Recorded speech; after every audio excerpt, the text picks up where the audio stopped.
ଆଜି ଆପଣମାନଙ୍କ ସମ୍ମୁଖରେ ମୋର ଅନ୍ୟ ଏକ କବିତା ମୁଁ ପାଠ କରିବାକୁ ଯାଉଛି, ଯାହାର ଶୀର୍ଷକ ହେଉଛି ନକଲି। ତାର ନଖ ରଙ୍ଗ ସତ ନୁହେଁ, ତାର ନଖ ରଙ୍ଗ ସତ ନୁହେଁ, ସେ ନଖପାଲିସ୍ ମାଖିଛି। କେଶ ରଙ୍ଗ ସତ ନୁହେଁ, ସେ କଳା କରିଛି।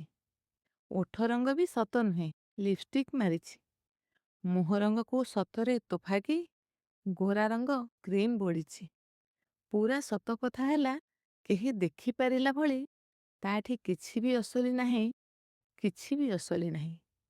ପୁରା ସତ କଥା ହେଲା, କେହି ଦେଖିପାରିଲା ଭଳି ତାଠି କିଛି ବି ଅସଲି ନାହିଁ, କିଛି ବି ଅସଲି ନାହିଁ। ଦେଖିଛ ନା, ସେ ଯେବେ ହସିଦିଏ ଓଠରୁ ଝରିଆସେ ମିଠା।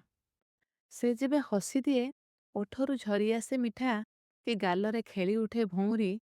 ସବୁ କଥା ଶୁଣୁଥାଏ, ମନ ଦେଇ ଶୁଣିଲା ପରି ଚାହିଁଥାଏ, ଆଖି ପଲକ ନଥାଇ ଅନେକ କାଳ ଧରି।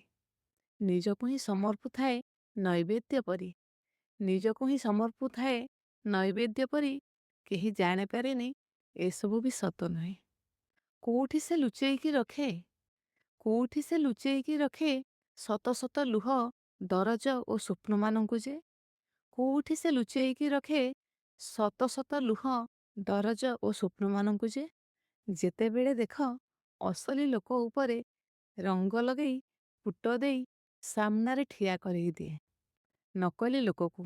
ନକଲି ଲୋକ ମାନେ ସ୍ତ୍ରୀ ଲୋକ। ଅସଲି ଲୋକ ଉପରେ ରଙ୍ଗ ଲଗେଇ, ପୁଟ ଦେଇ ସାମ୍ନାରେ ଠିଆ କରେଇ ଦିଏ ନକଲି ଲୋକକୁ। ନକଲି ଲୋକ ମାନେ ସ୍ତ୍ରୀ ଲୋକ। ଆଶା କରୁଛି ଆପଣମାନଙ୍କୁ ଏ କବିତାଟି ନିଶ୍ଚୟ ଭଲ ଲାଗିଥିବ। ଯଦି ଭଲ ଲାଗେ ମତାମତ ନିଶ୍ଚୟ ଲେଖିବେ। ନମସ୍କାର।